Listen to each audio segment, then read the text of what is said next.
Innal hamdalillah nahmaduhu wa nasta'inuhu wa nastaghfiruh wa na'udzu billahi min shururi anfusina wa min sayyiati a'malina may yahdihillahu fala mudilla lahu wa may yudlil fala hadiya lahu ashhadu an la ilaha illallah wahdahu la syarika lah wa ashhadu anna muhammadan abduhu wa rasuluhu alladzi la nabiyya ba'dah amma ba'd. Jamaah masjid yang sama-sama mengharapkan ridha Allah. Assalamualaikum warahmatullahi wabarakatuh. Wajib kita bersyukur kepada Allah Ta'ala karena ternyata di malam hari ini kita masih diberikan takdir yang baik. Kita masih diberikan kemudahan untuk menjalankan apa yang menjadi kewajiban kita, khususnya di bulan Ramadan ini, yang tentu kita semua tahu bahwa kewajiban kita yang khusus di Ramadan ini diantaranya adalah saum Ramadan. Alhamdulillah tadi siang kita sudah melaksanakan saum yang ke berapa? Ketiga ya. Berarti sekarang tanggal berapa?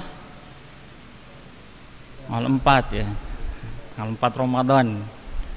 Karena kalau tanggal 3 Maret saya nggak nanya itu ya. Sudah tahu.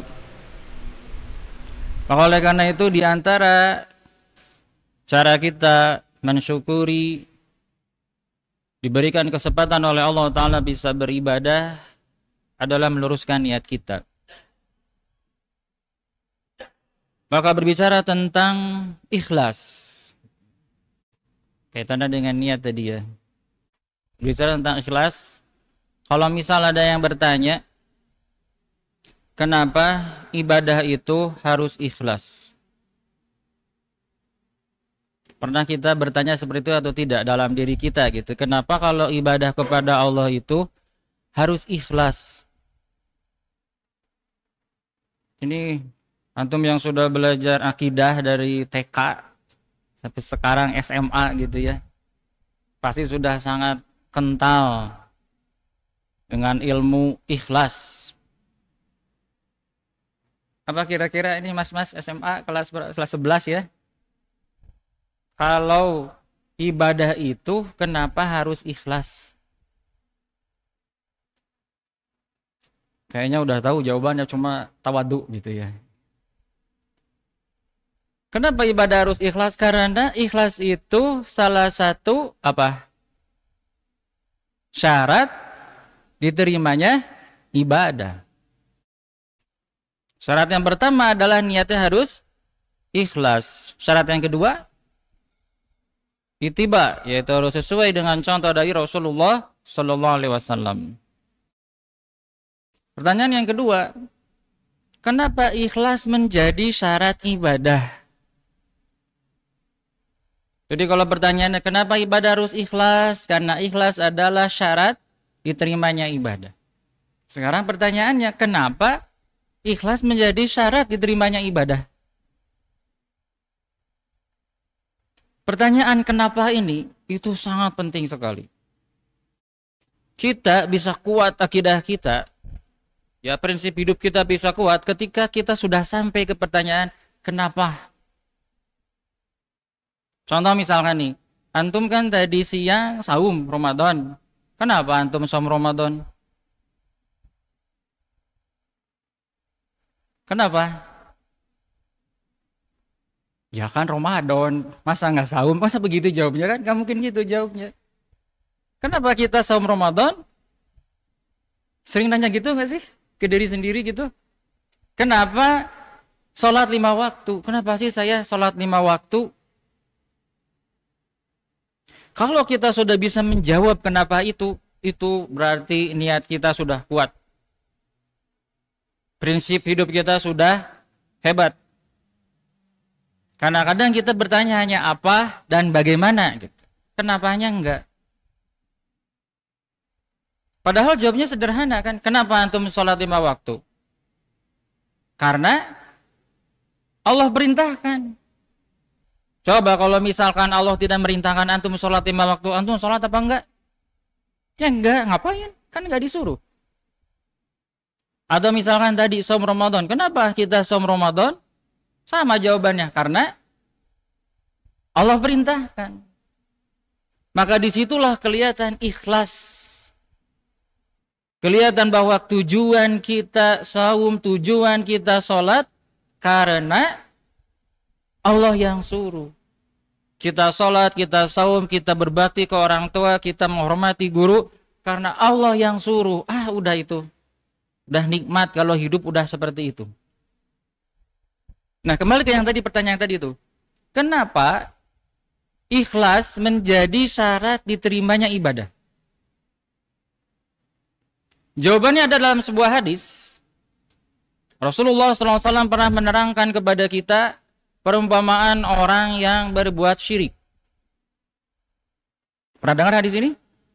Perumpamaan orang yang berbuat syirik seperti, pernah? Perumpamaan orang yang berbuat syirik itu, kata Rasulullah SAW, seperti seorang budak yang punya majikan. Tapi si budak ini bekerja bukan untuk majikannya. Dia bekerja untuk orang lain.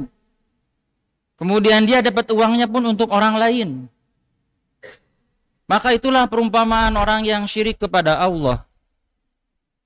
Ketika Allah yang menciptakan dirinya, Allah yang membuat dirinya hidup, Allah yang memberinya nafas, rezeki. Tapi ketika beribadah, bukan karena Allah, tapi karena orang lain. Kira-kira kalau misal antum punya pembantu di rumah, tapi setiap antum mau suruh orang itu sibuk mengerjakan pekerjaan perintah dari tetangganya. Kira-kira antum akan gaji nggak orang itu? Begitu gajian dia minta gajinya.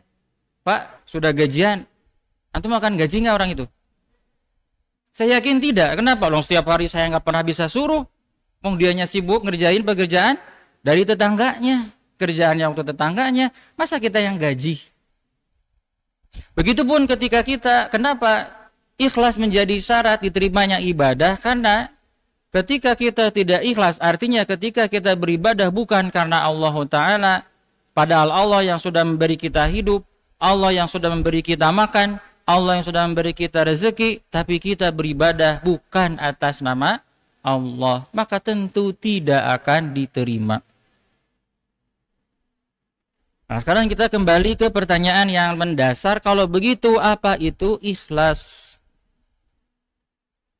Apa itu ikhlas? Sederhanalah ikhlas mah.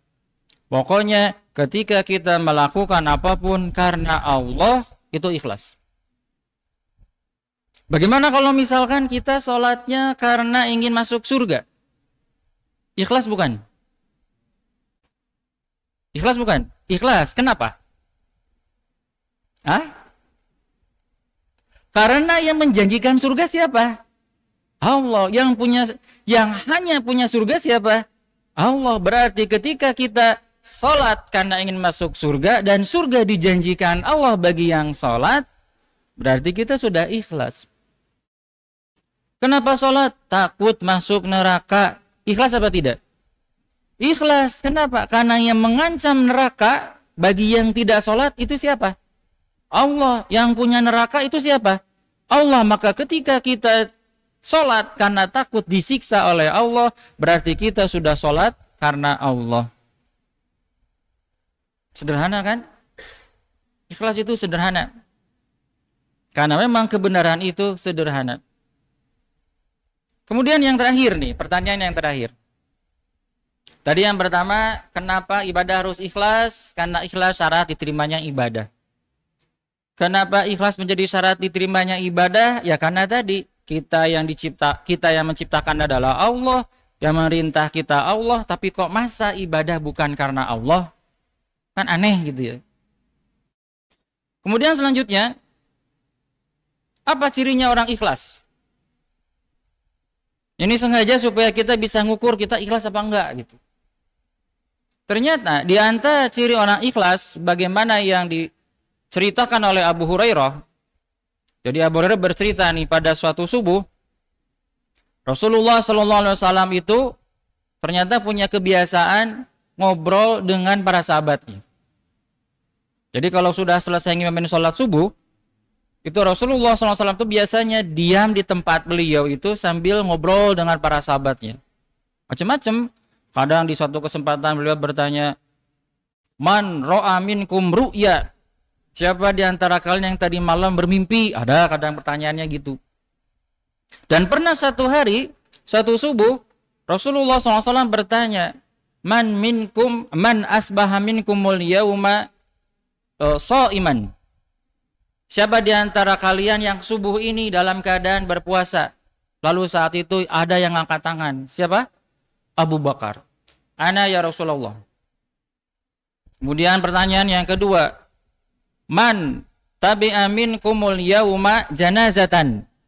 Siapa yang hari ini di antara kalian sudah ngikutin jenazah ke kubur? Itu nanyanya pas subuh tuh. Berarti kalau gitu sebelum subuh sudah ada yang meninggal. Siapa yang jawab? Ana ya Rasulullah. Siapa yang jawab? Abu Bakar lagi. Kemudian Rasulullah bertanya lagi, Man minkumul yauma at'ama miskinan. Siapa di antara kamu yang pagi hari ini sudah ngasih makan orang miskin? Yang angkat tangan siapa? Abu Bakar lagi. Ana ya Rasulullah. Karena ternyata beliau ketika dari rumah berangkat ke masjid sudah bawa sepotong roti. Begitu ketemu orang miskin di jalan, beliau sedekah baru ke masjid. Yang keempat, Man minkum al-yaum ada maridon. Siapa di antara kamu yang hari ini sudah menjenguk orang sakit? Lagi-lagi siapa yang angkat tangan? Abu Bakar lagi. Hadis ini sahih riwayat Muslim. Yang bisa kita ambil istishhad dari hadis ini kaitannya dengan ikhlas adalah berarti sebetulnya ikhlas itu tidak ada kaitannya dengan diketahui atau tidak diketahui orang lain amal yang kita lakukan. Nggak ada kaitannya. Jadi amal kita mau tersembunyi, mau terlihat, nggak ada urusannya. Yang penting ketika amal itu kita lakukan hanya karena Allah, berarti sudah ikhlas. Jadi nggak ada urusannya. Jadi misalkan ya, suatu hari kita kan sudah punya kebiasaan kalau sunnah-sunnah kita itu, sunnah-sunnah yang kita lakukan itu dicatat di yang namanya amal yaumi. Orang yang ikhlas nggak akan terpengaruh, nggak bakalan cerewet lah, ngapain ini amal ditulis-tulis. Berarti sebelumnya ada gangguan keikhlasan. Orang yang ikhlas nggak bakalan peduli di kayak gitu. Mau dicatat, mau enggak, ya lakukan aja. Ketika tidak ada disuruh menyatat gitu ya, nggak usah dicatat, melakukan tetap. Ya tahajudnya, ya duhanya, ya sodakohnya, ya jamaah ke masjidnya. Tiba-tiba ada program harus dicatat supaya tahu, supaya sekolah tahu nih mana ustadz atau siswa yang coba ke masjid atau tidak. Nah ketika ada program itu, bagi orang yang ikhlas nggak ngaruh. Mau dicatat mau nggak? Ya hayu-hayu aja. Dicatat, catat. Nggak catat, nggak apa-apa. Itu ciri ikhlas. Kenapa? Tadi buktinya Rasulullah SAW bertanya kepada para sahabatnya amal yang sebetulnya sudah tersembunyi. Padahal saat itu tidak ada yang tahu kalau Abu Bakar sudah menjenguk orang sakit, Abu Bakar sedang saum hari itu, Abu Bakar sudah mengantar jenazah ke kubur, Abu Bakar sudah memberi makan orang miskin. Nggak ada yang tahu asalnya. Tapi gara-gara Rasulullah SAW bertanya kan, jadi pada tahu. Apakah kita berani mengatakan, wah ini Rasulullah membatalkan keikhlasan Abu Bakar? Kita berani bilang begitu? Tentu tidak. Itu menandakan bahwa keikhlasan kita dalam beramal tidak ada kaitannya dengan ada yang melihat, tidak melihat, dicatat, tidak dicatat. Nggak ada urusan. Karena urusan ikhlas itu kita dengan Allah. Sudah selesai. Selama antum melakukan amal itu hanya karena Allah, bukan karena dicatat atau tidak dicatat, selesai urusan. Antum sudah ikhlas. Makanya ikhlas itu tidak ada istilah saya ikhlas kok, nggak akan itu. Nggak bakalan muncul dari lisan seorang yang mukhlis dia mengatakan saya ikhlas kok, nggak akan. Kenapa? Karena orang yang ikhlas itu setiap kali beramal sudah dia lupakan, sudah dia setorkan kepada Allah, sudah terserah Allah. Yang penting saya beramal sesuai perintah Allah, sesuai contoh Rasulullah SAW. ya sudah saya lupakan. Apa kemarin saya sudah tahajud atau belum? Apa kemarin saya sedekah atau tidak? Udah lupa, pokoknya melakukan lupakan, lakukan lupakan. Itulah diantara ciri orang yang ikhlas. Maka oleh karena itu di bulan Ramadan ini puasa adalah salah satu wahana untuk mempertebal, mempertajam keikhlasan kita. Kenapa? Kan dalam salah satu hadisnya Rasulullah SAW mengatakan, kullu amal ibni Adam lahu illa siyam. Semua perbuatan manusia itu untuk dirinya sendiri kecuali puasa. Fa innahu li wa ana ujzi bih.